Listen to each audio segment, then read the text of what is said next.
এই হলো বন্যার অস্বাভাবিক পরিস্থিতি, ধীরে ধীরে পানি বাড়তেছে।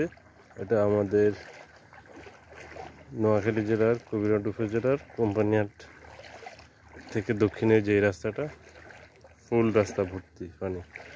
এই রোডে স্বাভাবিকভাবে পানি ওঠে না। এটা ভয়াবহ 88 বন্যাকে হার মানাইছে।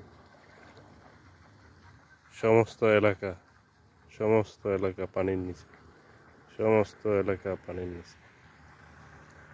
এই হইল অবস্থা। বিপদ সীমার উপরে লুঙ্গি উঠে গেছে। খুবই ভয়াবহ অবস্থার মধ্যে জীবন কাটতেছে মানুষের।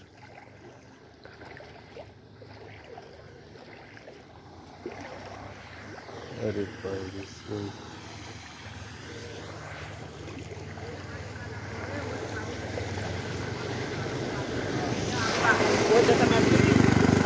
এই যে একটা অবস্থা।